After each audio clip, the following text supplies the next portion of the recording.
Hey,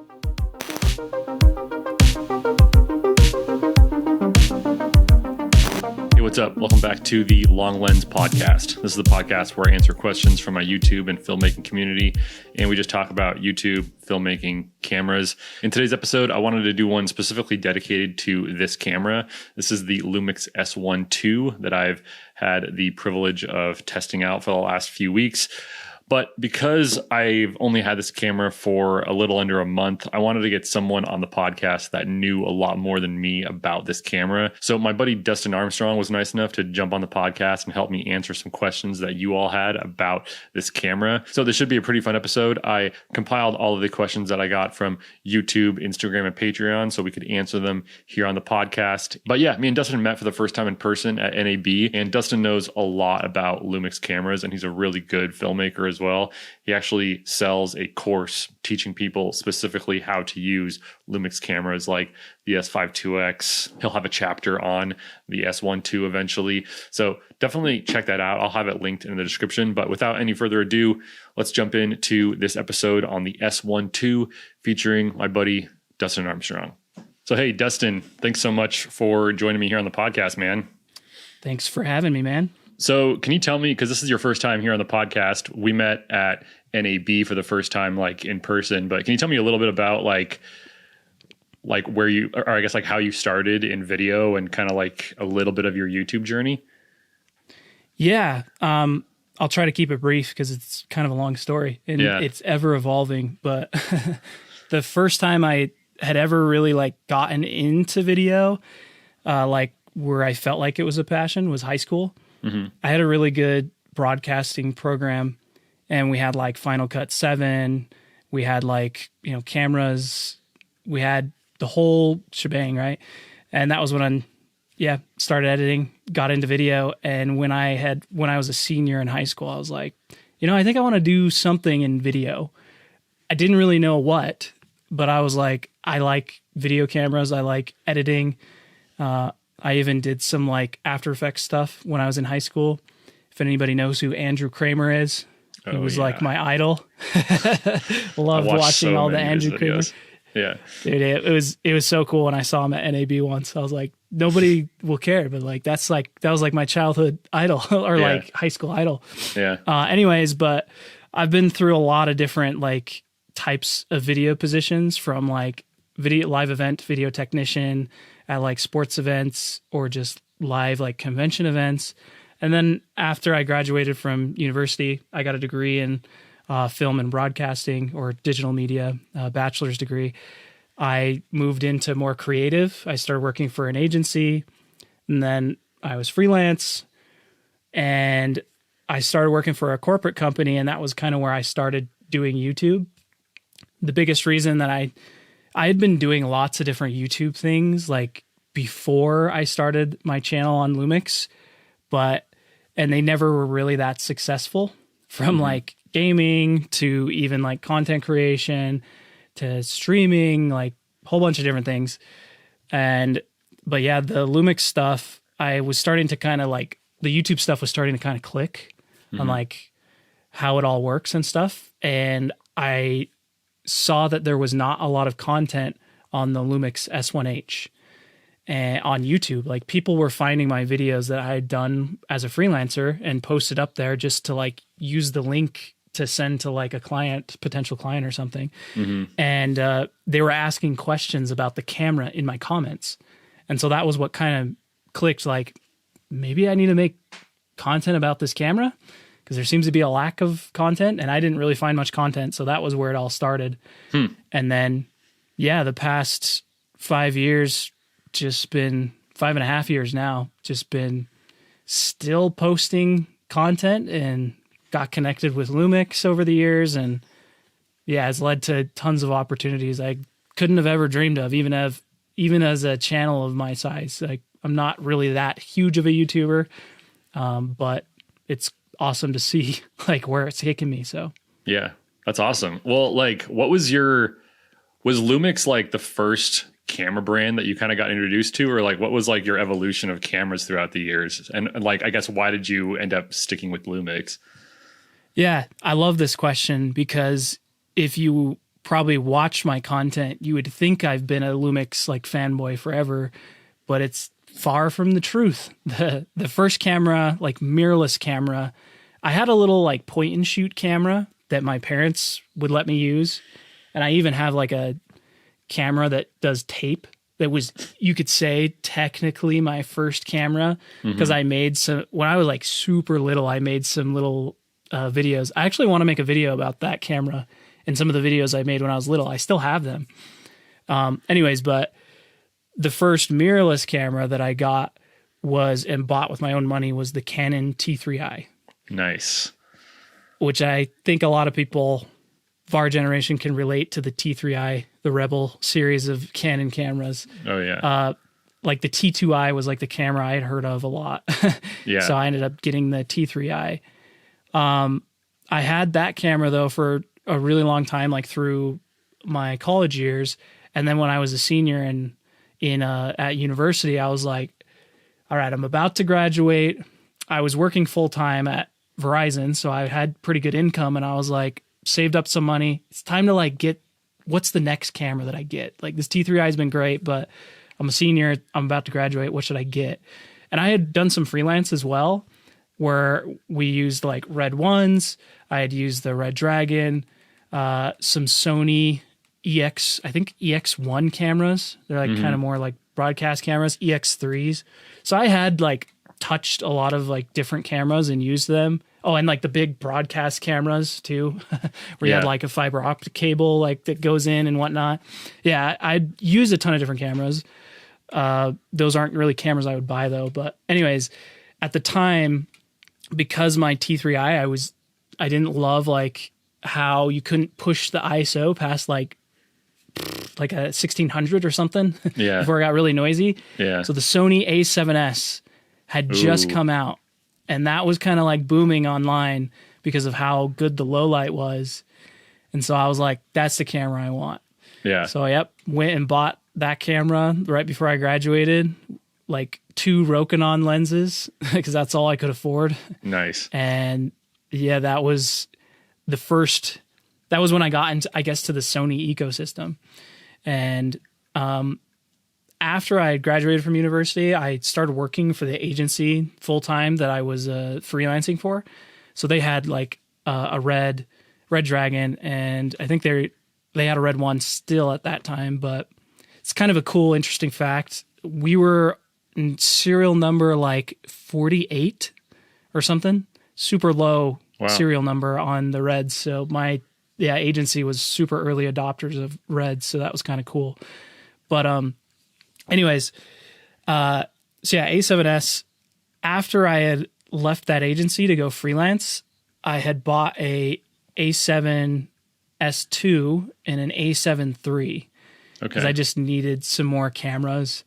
And you would think that I would want a Red just because I had used the Reds, but it actually made me not want a Red. Yeah. Because I was like, the file types are so massive, and like the cameras are so hard to deal with. I was kind of more of a solo run and gun shooter in my freelance stuff. So yeah, that was why I got the smaller cameras. But the reason I went for Lumix was I really wanted the A7S III to like come out, right? I felt like that was going to be the last camera I would ever want. And I'm sure a lot of people did that were on Sony. But it was taking forever, right? And people can relate to this, to a certain camera that we haven't heard about yet.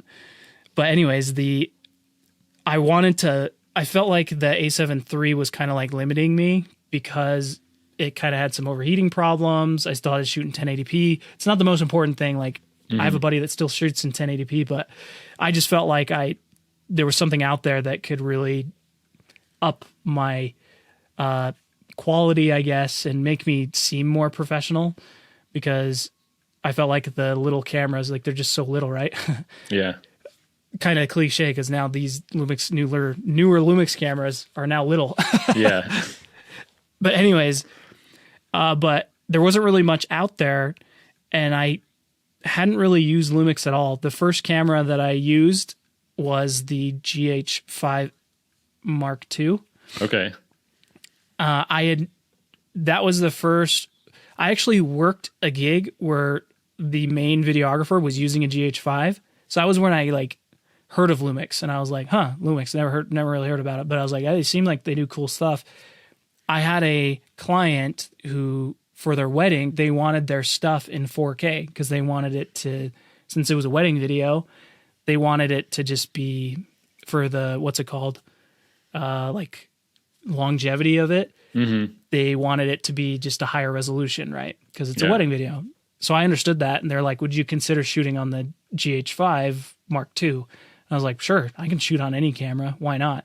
Yeah. So yeah, they paid the rental and used the GH5 II for that wedding. And that was when I got introduced to Lumix.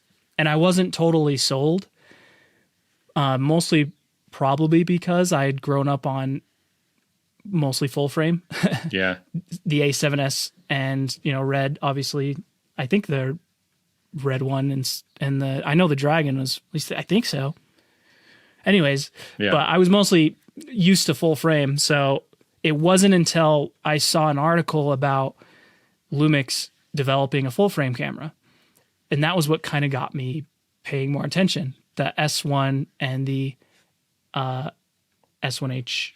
And I had used the S1. I rented it because I was shooting a bike race down south in Utah, and it gets really hot. And I didn't want a camera that was going to overheat.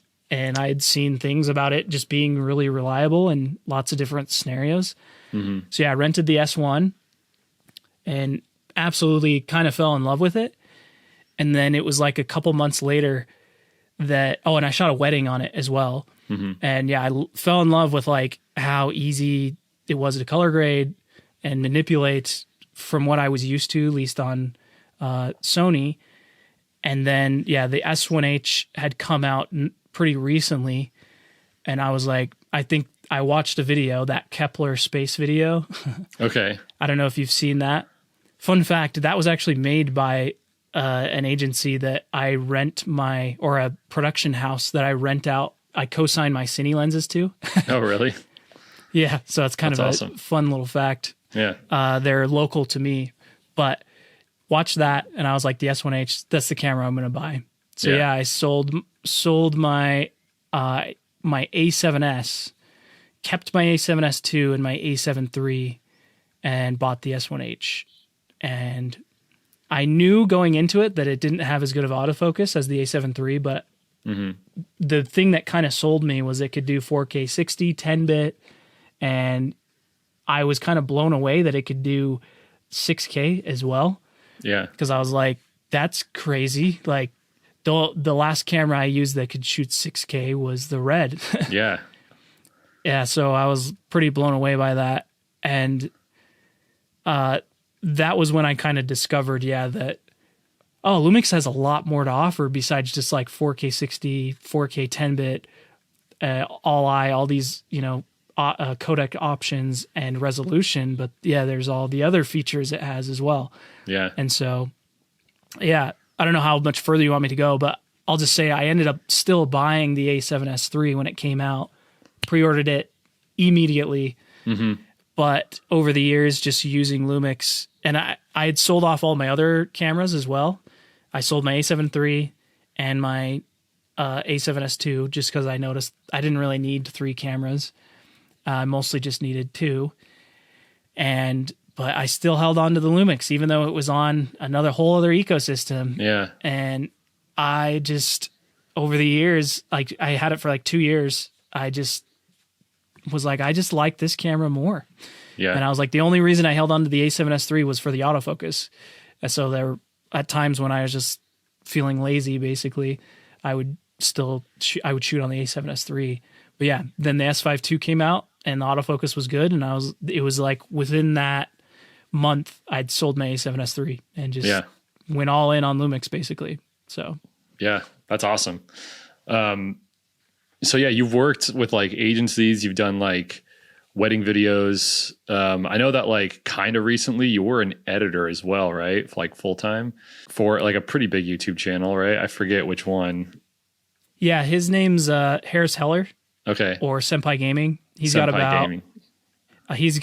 around 700,000 subscribers. Dang. And another fun fact, I've actually edited for three other YouTube channels over the years. When I was freelance, I was editing for another YouTuber. His name was Patrick Adair. Okay. The YouTube channel's Patrick Adair Designs. When I started working there, he had around 250,000 subscribers. And I think I left when he was around 700,000 subscribers. Wow. And so, but yeah, I filmed and edited all his videos for a while. And then another channel was a hunting YouTube channel called The Experience. They actually had only like 300 subscribers when I was working there. Wow. Or freelancing for them. Mm-hmm. But I left when they had around 60,000. Yeah. So that was pretty cool. And then I did I kind of did this freelance for them off and on. It's a channel called the Waterjet channel. Okay. Patrick, the YouTuber that I used to work for as well, he ended up buying their channel. Okay. So that was the connection there. Sweet. But yeah, I've actually been editing for a lot of different channels over the years. Yeah. We have some questions about this new camera, which is kind of like the focus of this podcast episode, the much sought after Lumix S1 Mark II. And I wanted to bring you on specifically because I feel like you know a lot more about this camera than I do. And just so everyone knows, like, I don't really have any like official affiliation with Lumix, but I know you are on their, it's called the Backstage Creator Crew or the Backstage Creator Program. So I can talk a little bit about it. Sure. It's not it is kind of like cryptic a little bit, but it's not like we're trying to keep it a secret, really. Yeah. So yeah, the Backstage program is basically Lumix noticed that it's hard to connect with other users, other Lumix users. We're all so very spread out. So that's why they kind of created this Backstage program, is they noticed creators online making content about the cameras, and they connected us all essentially. And they give us opportunities to get hands-on with gear early. They also send out long-term loaners. So like this camera is a long-term loaner. Pretty much all of my Lumix cameras now, except for my S1H, oh, really? are long-term loaners. Yep. That's awesome. So they could ask for them back at any time. I would send them back. Yeah. But, you could say that they may never ask for them back. I don't really know. But there has been times that we have like shared gear across in the creator group. Mm-hmm. Like we did a project I did for Lumix was this GH7 project that was paid. And Lumix didn't have enough resources to get us all the gear we needed. So we ended up borrowing from other creators. So yeah, there's also, we get a little bit of insight into like future gear as well. So can't really talk about it, obviously, because we do sign NDAs and everything like that when we do get insight to new gear. So yeah, if there's any questions about future gear, I always, if I know, I can't talk about it anyways. So I'm always going to talk as if I don't know. So sure. And getting into it is basically, I always tell people, because people have asked if I'm a Lumix ambassador. I'm not. Mm-hmm. Lumix ambassador program is a little bit different. But getting into it, I always just tell people just make content and just try to get noticed by Lumix, because that's what I did and that's how I'm in it. So yeah. That makes sense. Yeah, and as far as my S1II, this is just a loaner. I think I'm going to have to send this back in like a few weeks. So I've had this for like almost a month now. So yeah, let's just get right into the questions. I'm going to ask them. I'm going to like read them off, but I want to have you answer first, and then if there's anything that I can add, I'll add it in later.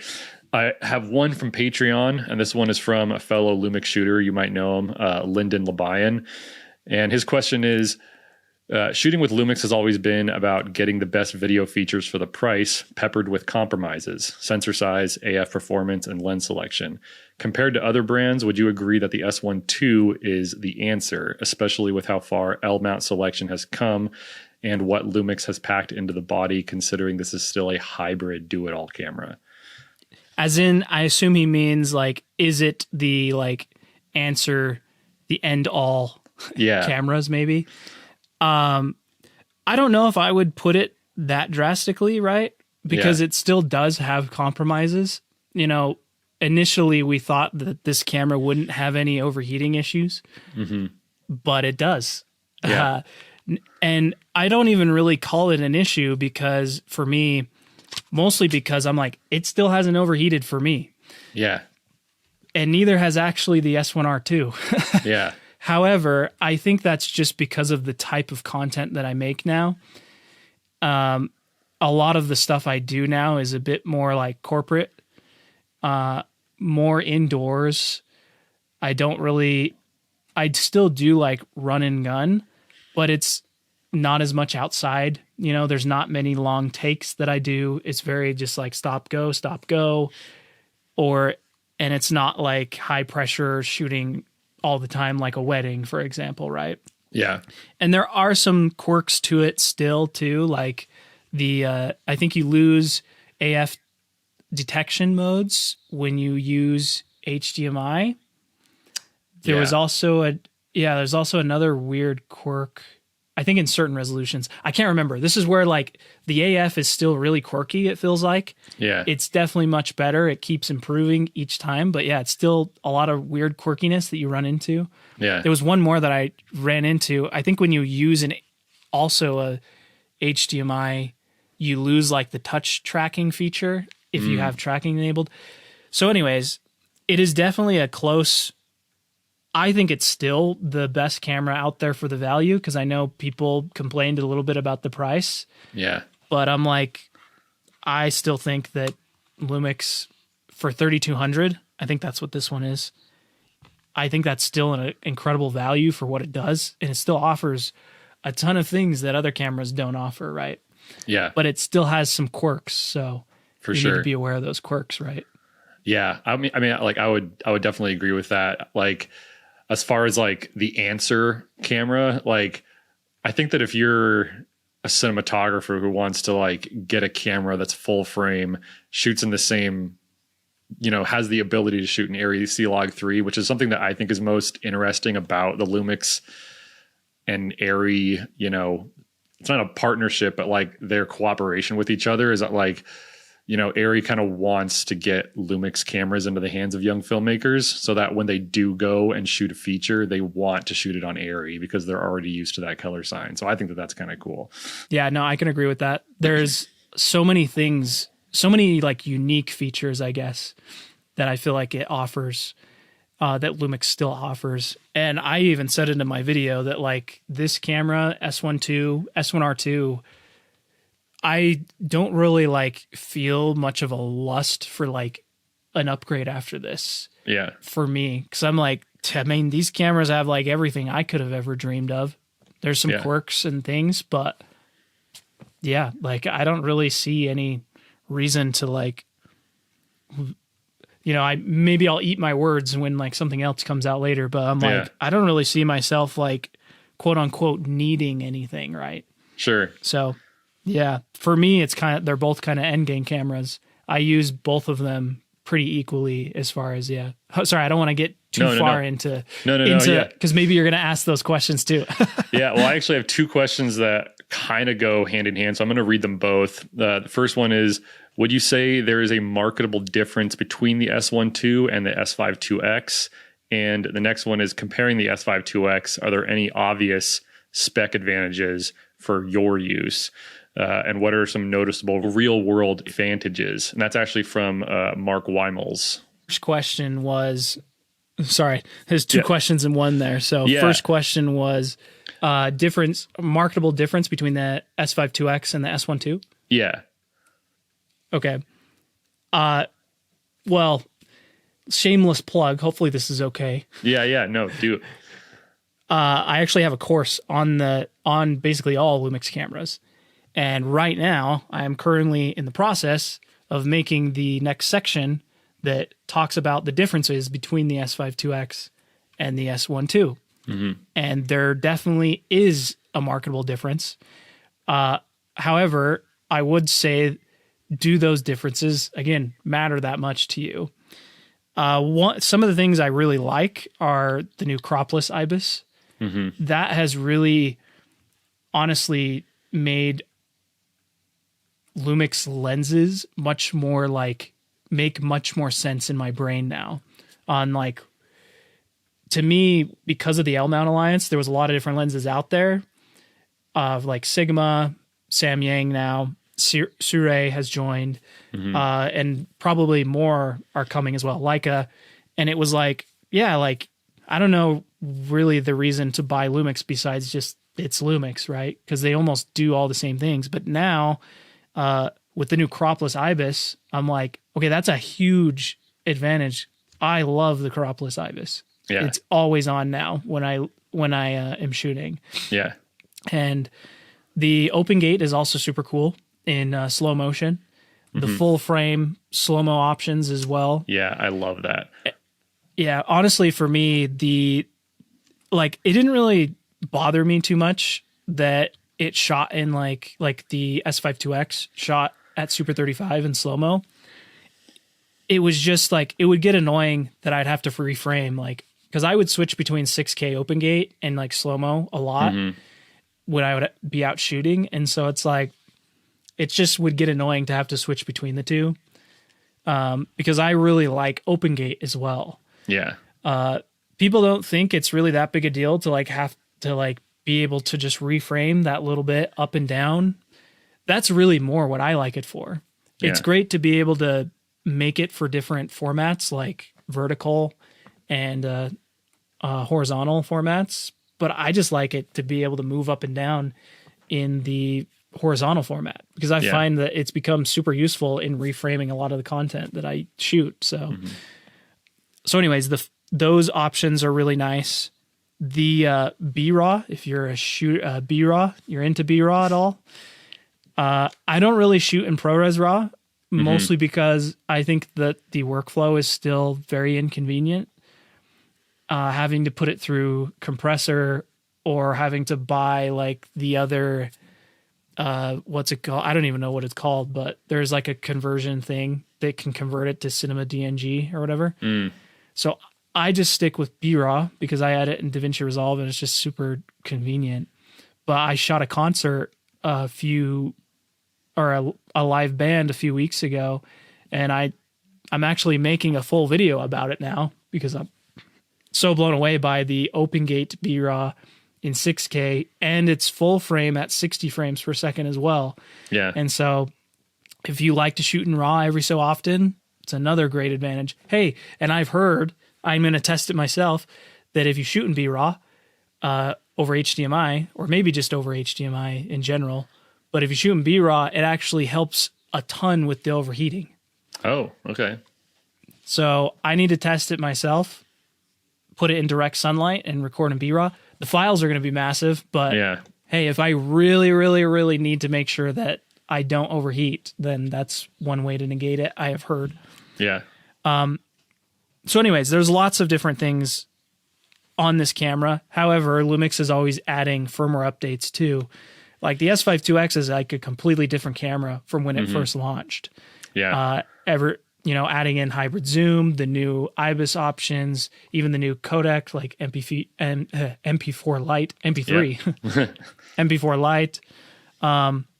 So yeah, like I think there's definitely a marketable difference, but I don't know if they're important to you. Yeah, I mean, I would say like straight off the bat, the thing that like if like 60p open gate if like 60p full frame without a crop is important, that's where I really like I just shot some skateboarding over the weekend, and it's so nice to just be able to have like, zoom out at 24 in 60p and it's actually 24 millimeters. That's something that's really nice. I also really liked the 5K open gate. That was like a super nice codec to work with. And yeah, I mean, like, this model does have the Arri C-Log 3 on it.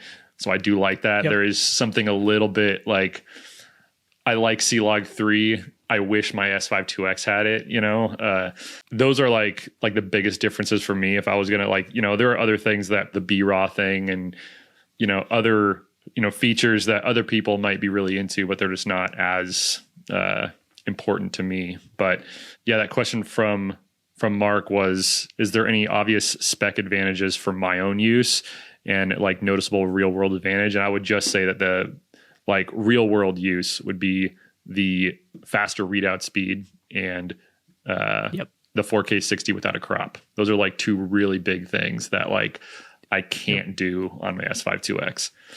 Yeah, I totally forgot about the faster readout speed because that was something that, I really kind of complain about on the S5 IIX. Oh, and I forgot about the dynamic range boost as well. Yeah. That's pretty impressive. Like it does make the, readout a little bit almost the same, if not a little worse, I think, than the S5 IIX.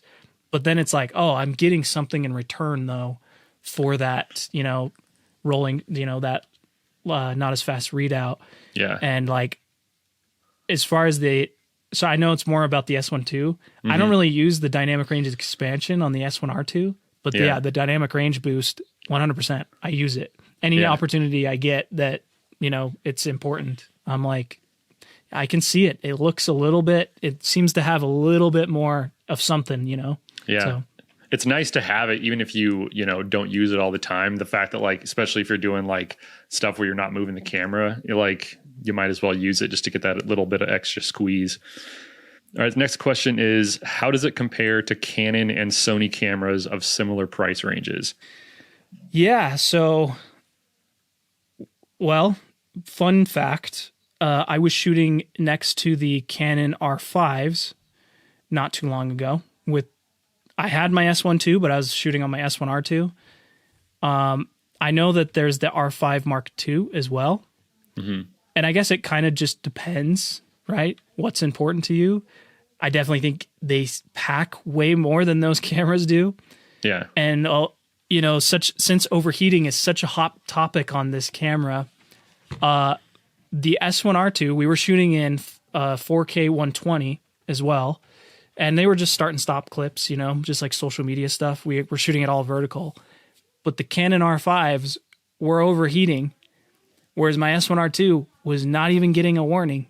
Yeah. And that's the camera that overheats much quicker than maybe not even much quicker, but is prone to overheating more so than the S1II. And so, like, as far as overheating goes, at least when it comes to Canon, I don't think there's that much of a difference. I think it would be interesting to see somebody do a test against a bunch of other cameras to see how well it performs. Yeah. So I even have a buddy as well that has an FX30, or he had an FX30. He bought an S5 II because his FX30 for the content he was shooting was overheating. Really? I've honestly never heard of an FX3 overheating. FX30, sorry, not FX3. Okay. 30. I have had an FX3 overheat on me though. Really? I'll tell you about that story as well too. But the FX30. You do live in the desert though, right? Yeah, we live in the summer. Like right now, it's like 95. Yeah, it's really dry. But yeah, when I was shooting with the FX3, I was shooting in slow mo, out in the hot sun. It was like 100 degrees, and the camera was not set to. I think it has like 2 thermal management settings as well. It wasn't set to the second setting. Yeah. Because it overheated like really fast, and I was like, whoa, I was like not even doing anything. Like I thought this camera had a fan. Like what's going on? Yeah. And I checked the menu, and the FX3, it wasn't set. So I changed it. It didn't overheat after that.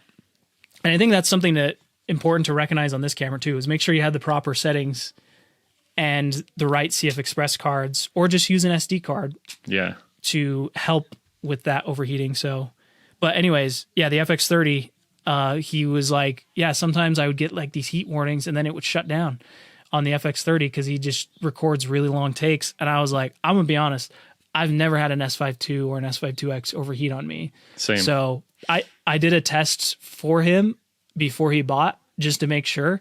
And I recorded in MP4 Lite for 24 hours. No heat warning or anything. Yeah, that's awesome. Because that was probably what he was going to be shooting in. So, but yeah, it's hard to answer that question because I can talk about examples, but there's just so many variables when it comes to, like overheating, right? And other brands. There's so many different brands out there. In my experience, I can just say that like these cameras have at least performed on par with other cameras that I've used, if not slightly better.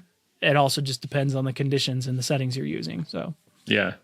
Yeah, I mean, like, I wish I knew more about Canon and Sony cameras. That whole overheating thing was one of the reasons why I didn't shoot with Sony, for the most part, at least like a lot of like their lower end stuff, like A6300, A64, 65, 66, like they all, I watched every review on it and was like, well, if I'm shooting a wedding in like the summer, even, like I live in the Pacific Northwest, so it's not as hot as it is in Utah, but like, it can still get up in the 90s in the summer. And if I'm shooting a wedding on the A6500 and it overheats on me and then I miss the kiss or something like that, I'm not going to that's going to be like irreparable. So that's why I went with like, GH3s, GH4s, GH5s.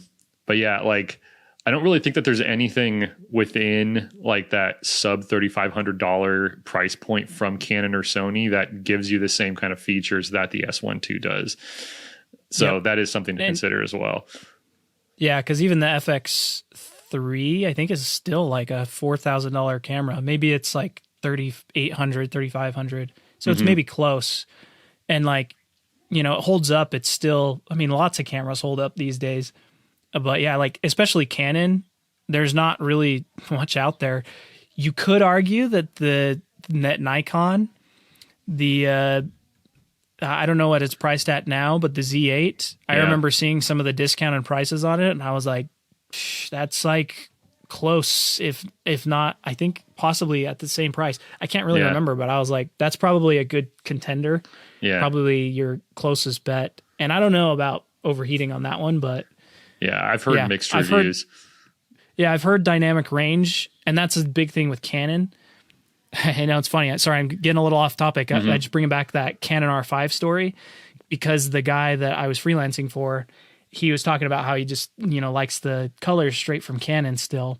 Yeah. And when I was editing the video and cutting between the S1R2 and the Canon R5, there was a few shots on the Canon. I was like, man, it just looks so like, I don't know, green. And like the girl too, the model that one of the models we had, she was black and like her skin looked super like black green. Yeah. And really not good. Whereas on the S1R2, it was like so like alive, I guess, and like looks so much more natural on like every single shot compared to the R5. So I don't know. Yeah. I think colors it's gotten so subjective these days. Like it really has. And that's like, that used to be something that every Canon shooter would tote. It's just like, well, the Canon colors are the best. It's like, you can't really say that anymore.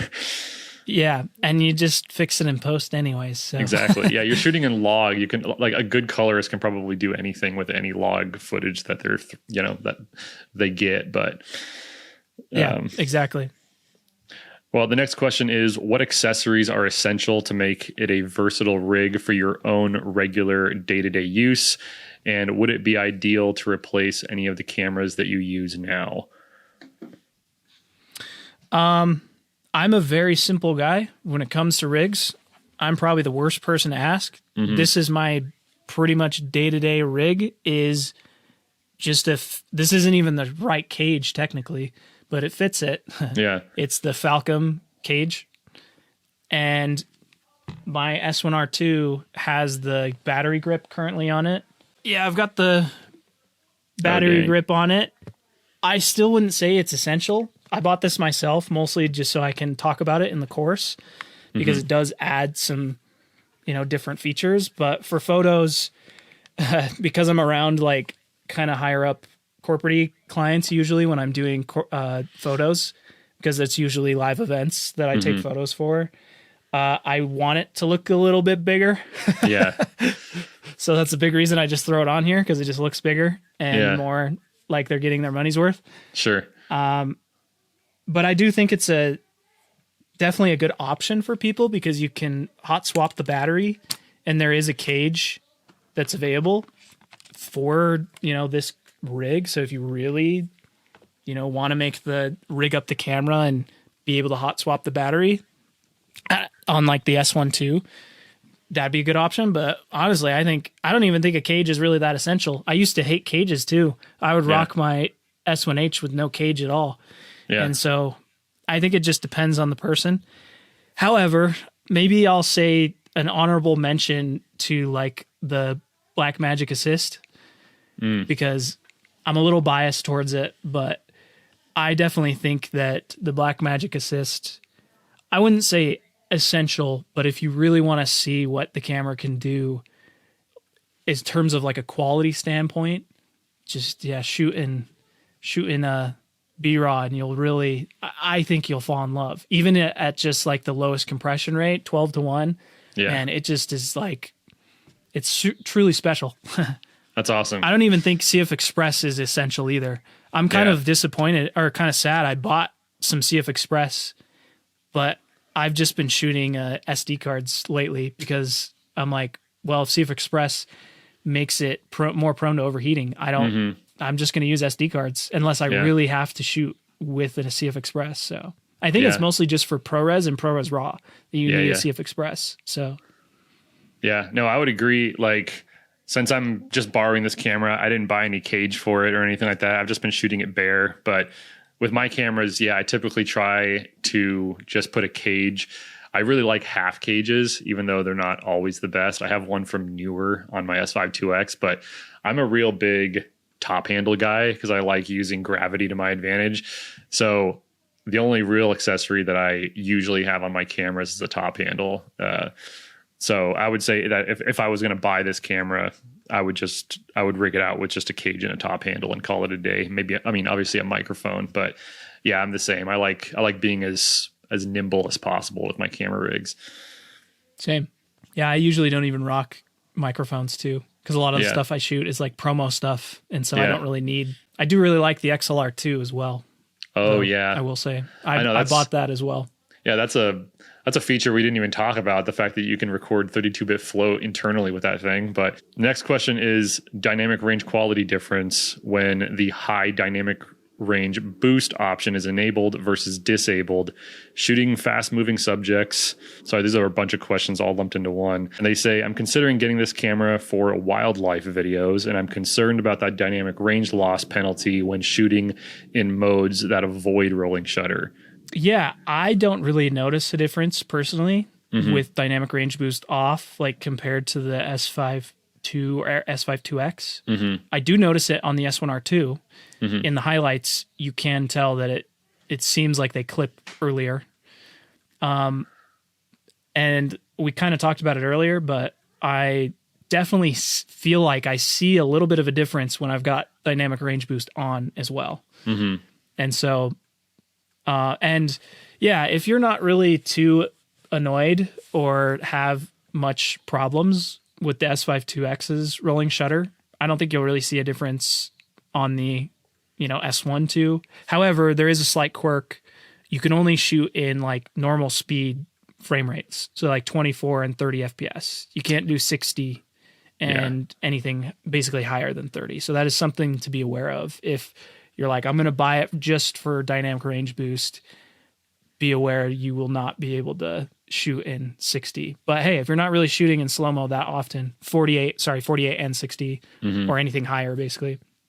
But if you mostly shoot at normal speed though, then I'd say it's pretty comparable to the S5IIX really in terms of what my eyes see, no matter what the numbers say. So yeah, I mean, I would agree. I shot in 60p with the dynamic range boost off. And I mean, I wasn't shooting in the most like difficult dynamic range situations, but like I thought that it looked just as good as anything else I've seen.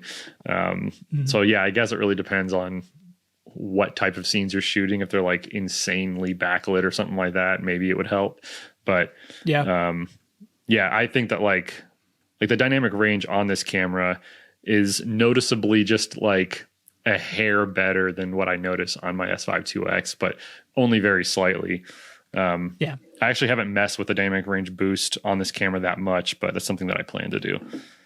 Yep. I have heard, I haven't like tested it myself, that the cropless IBIS mode can also, it kind of helps with the rolling shutter because it tries to correct for like those movements essentially.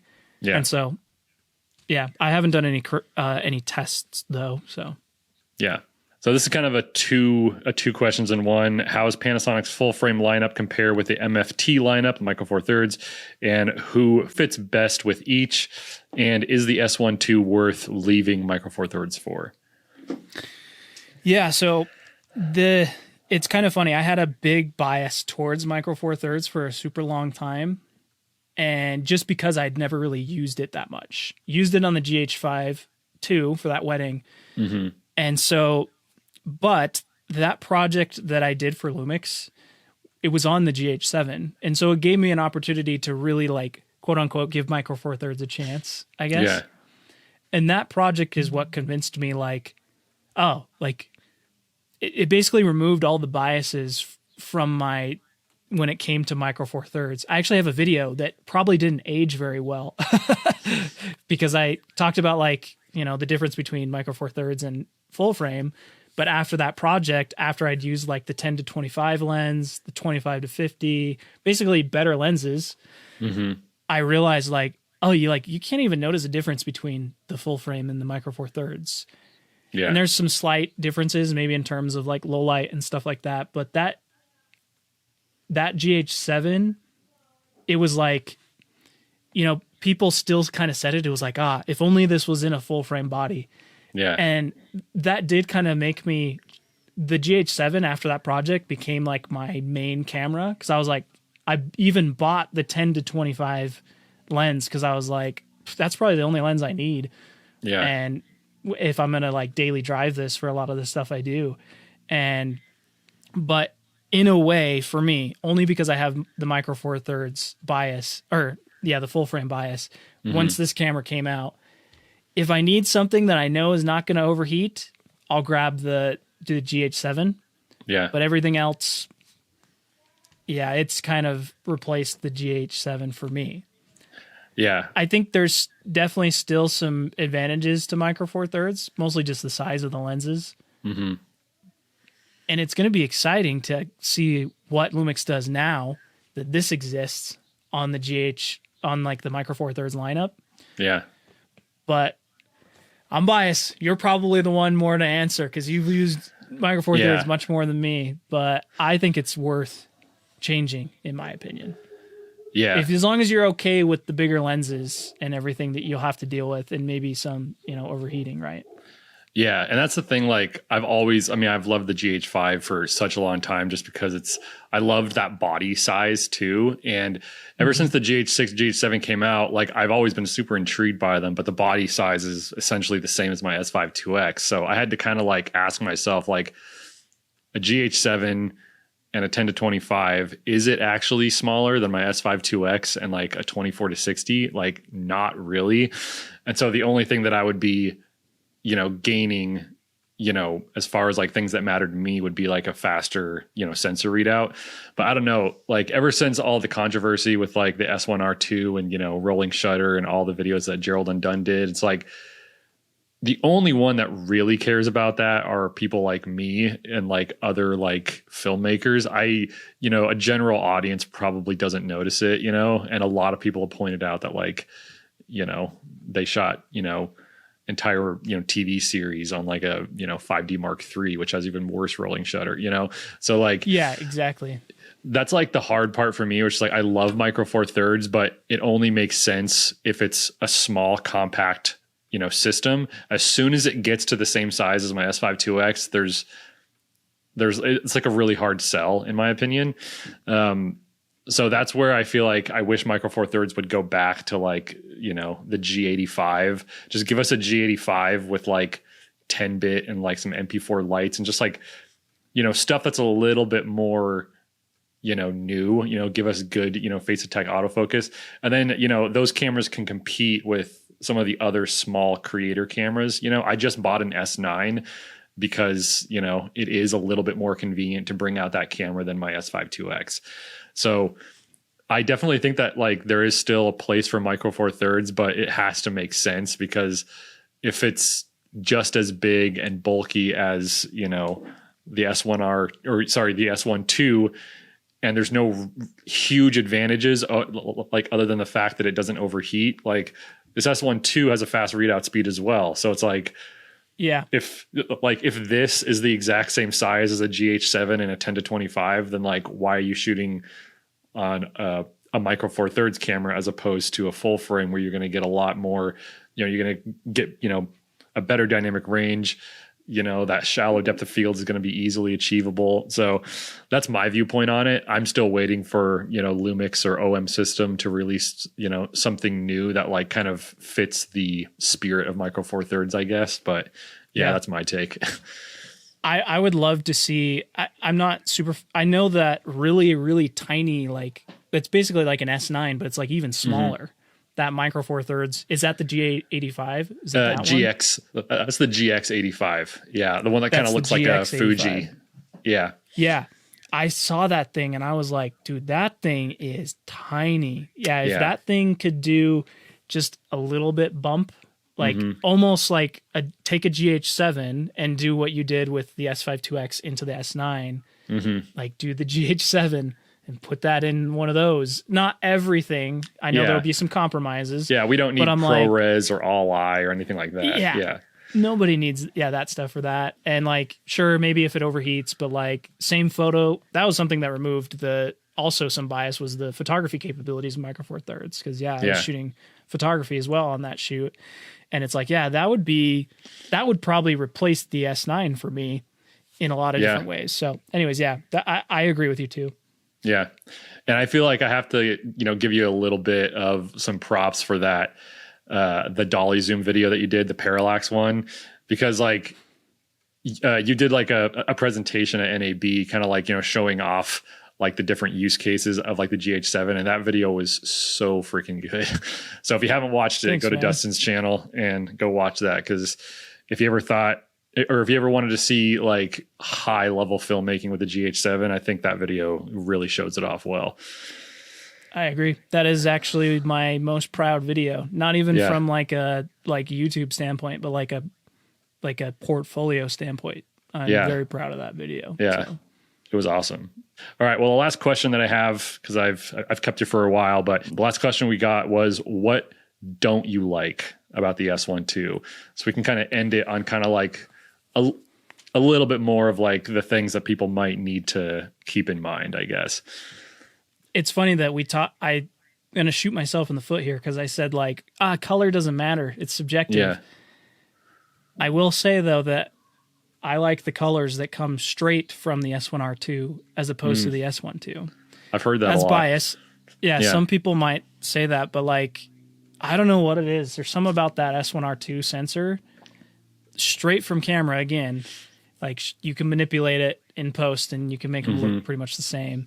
But straight from camera, I'm just like, man, that S1R2 just looks so good. And this one still looks good as well. I think, this is funny too, because people say that the original like S1H and S5II or S5, S5II, they all say that they look better than these ones. But I'm like, personally, I think these look better. That's just me.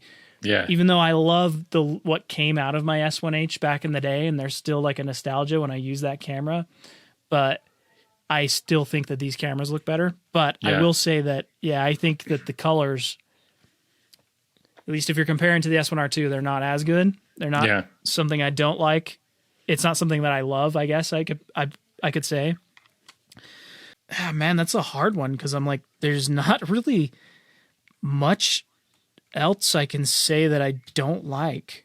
Yeah, I mean, I can be nitpicky, I suppose, but that's like me being nitpicky too. Like, I mean, the only thing that like me personally, I don't like, and this is again just, I say this a lot that I'm in the minority, but like, I love my S5IIX, and this is super vain and stupid, but like I love how it looks physically. Like it just looks like a really sexy professional camera. And I just wish that like they would make a blacked out version of this as well. You know what I mean? Like if I'm going to pay $3,300, I want it to look as cool as my S5IIX does. You know what I mean? I can kind of agree with you there. Cause in my video with the S5IIX releasing, I called it the Batman camera. Yeah. Because I was like, if Batman had a camera, this would be the one he would choose because it's blacked out, right? Yeah, exactly. I can kind of agree with that there. It doesn't bother me too much, though. It wasn't like the first thing that popped into my brain, but I'm like, it is Yeah. pretty cool when it's blacked out. Like, Yeah. I'm actually filming on the S5IIX right now for the podcast. Yeah. Same. And I'm like, it does look super cool when it's just like blacked out. Yeah. Other Yeah, than like- that, I love like Like- the body changes they made. It's not like anything that different. Love the tilt screen, obviously. yeah. I guess, and again, I'm just being nitpicky. Like, I don't really love the like little rubber flaps. Yeah. I like that they made them so you can open one at a time Yeah. instead of like two at a time on the S5IIX. Yeah. I really love the new like switch mode, like photo, video, and S&Q on the left side, Yeah. and that everything's like separate. Yeah, I'm just like, I guess the only argument I can make, again, I'm being nitpicky, is that at least for the S5 II, on the S1R2 I use it more, but the viewfinder, it's kind of like the FX3. I do really like the FX3 like body without the viewfinder basically, but I get this is a hybrid, so that's why it's still on there, and you could argue the FX3 is too, but I'm like, Yeah. I am really excited for Lumix to hopefully make a more like only video centric camera, right? Yeah. So I hope that they make one like they too. have in the past. It would be an S1H Mark II most likely, Yeah. because of the naming convention with these ones. So I hope that they haven't forgotten about like that camera. Doesn't seem Yeah. like that they have, because S1II, S1R2, a lot of people Yeah. were saying don't even release like a don't even release like a photocentric one. Just make like a one hybrid one. But they did Yeah. anyways. So Yeah. I assume that S1H Mark II is a thing, but who knows when, right? Yeah. And maybe For it'll sure. be in this kind of body style, but I hope it's something different, right? Yeah, me too. I feel like Lumix could definitely, like, they could make something that could easily compete with, the FX3s of the world, even though, you could argue that this does because they're in similar price brackets. If people wanted it totally more, does. if they wanted more of no, this is a video camera, then yeah, I think the S1H Mark II would be a good camera to do that with. I got a question that I want to throw Yeah. to you just Sure. to close, since we're on the Yeah. topic. Sure. So if a camera like that came out, because this is something that a lot of people talk about online that I see on like Facebook and even just other creators that have mentioned, how much would you want an S1H Mark II to have internal NDs? Would that draw you more if it had internal NDs, or would it draw you, or do you care that much about internal NDs basically? I mean, I've lived my entire filmmaking life without internal NDs, so I can't say that it's like something that I've just been like, really, really wanting for years and years, like a lot of other, DPs and cinematographers have. So I can't say that it's the most important thing to me. I've been using, variable screw-on NDs, forever. Would it be nice? Yeah. Having, not having to do that all the time would be really, really cool. But I guess it would be, because I know that the conversation has been had of like, okay, well, what's it going to have to lose? Like, is it going to have to lose IBIS if they give, internal NDs, which I know that like, seeing the popularity of some of like the really big cinema cameras that don't have IBIS anyways, that might be something that, a lot of cinematographers could just, deal with and just, throw their camera up on a Ronin or something. But, yeah, I don't know. It'd be really cool if Lumix could figure it out. I know that Sony kind of did with the Burano, right? Yeah, the Burano has both IBIS, and although it's like it has IBIS, but like it's like meh. It's like Sony IBIS, so like sure, is it even that different? yeah. Than no IBIS? Yeah. That is something I noticed when I switched to Lumix too. Like on Sony, I didn't even know, like, I knew IBIS was like in-body stabilization, but it was one of those things that I was like, that's just not like a marketing thing. Cause like I never really saw a difference turning it that much of a difference turning it on or even turning on like the active thing. Yeah. Whereas on Lumix, it's like, oh, so that's what IBIS does, right? Yeah. And so, yeah, but it would be interesting, to see if Lumix could figure that out, right? Yeah, absolutely. I'm kind of in a similar situation, right? Because I'm like, I think it just depends who they want to compete with. Yeah. And maybe a camera like that would be pretty interesting to have, like, a really good IBIS, because a lot of cameras don't. But then again, it's possible that that audience that uses those cameras, they use them because they have internal NDs and they don't care about IBIS at all and they're aware of it. So it's like, it's hard to know. I am really on both. I'm on either side where I'm like, no matter what they release, I'll be interested. Sure. However, I still feel like that this camera and the S1R2 are probably going to be the main cameras that I would use. It would definitely be nice to have a more cinema-like camera, but I'm not like, I'd probably only use it like 10% of the time, 20% of the time anyways. Yeah. Because I'm like, these two cameras have everything that I'm looking for. So yeah. Cool. Well, hey, Dustin, thank you so much for jumping on the podcast, man. The last question I have for you, I guess, we had a little bit of a conversation off camera about, I guess, like what you're going to be doing in the future, but I guess like, where do you want to see your channel go in the future on YouTube? Yeah. Well, my long-term goal with YouTube has always been, you have one behind you on the wall. It's probably what a lot of people that do YouTube is to just get 100,000 subscribers. Yeah. I definitely feel like my content, I am trying to evolve it in some way, right?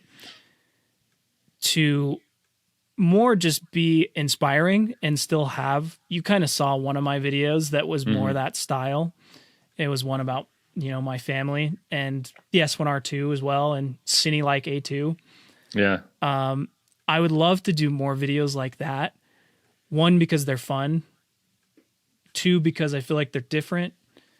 And sure, it did get more views, but I am trying to just be like more inspirational about these cameras, right?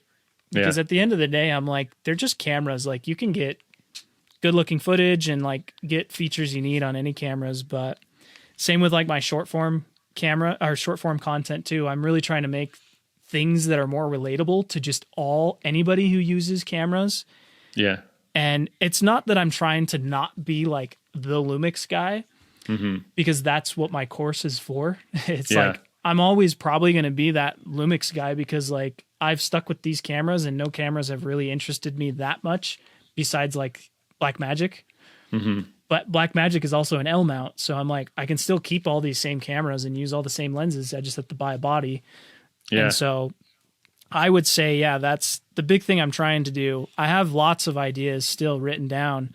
I even want to do a video that's kind of like in a way, just like a sizzle about the S1R2 can shoot 8K OpenGate in B-RAW. So I want to shoot the whole thing in 8K OpenGate and post the video in 8K, but also go to like some really beautiful locations to really showcase the 8K footage as well. Yeah. So I'm trying to evolve, and that's hopefully one day I can reach the, what's the right word? The loathed after, I don't know. Yeah. That's the right one. Play button. Cause I love doing YouTube. It's become like a phenomenal side hustle for me. And I love bringing value to people too, especially in the Lumix world, with my course and everything like that. So I'm like, even just today or yesterday, I got an email from somebody. Here, can I just like read it? It's things like this that make me like just happy that I'm like doing something. In like a space that I'm passionate about. Yeah. But it was somebody, they just asked that they said they purchased the course a few days ago and they were wondering what the ETA was for the section on this camera and the S1E2. And they said, and I gave them the timeline I'm hoping is August. The scripts are almost done, and then it usually goes pretty quickly after that.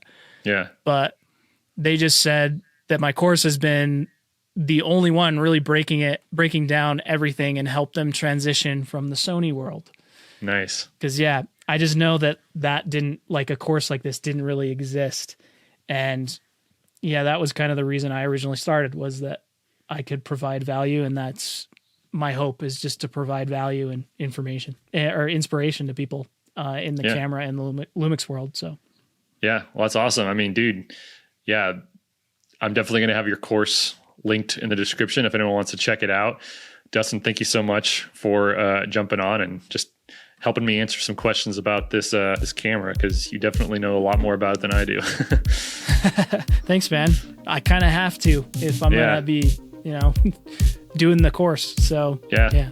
Well, awesome, man. Yeah. Well, thanks again, and we'll talk soon. Thanks again.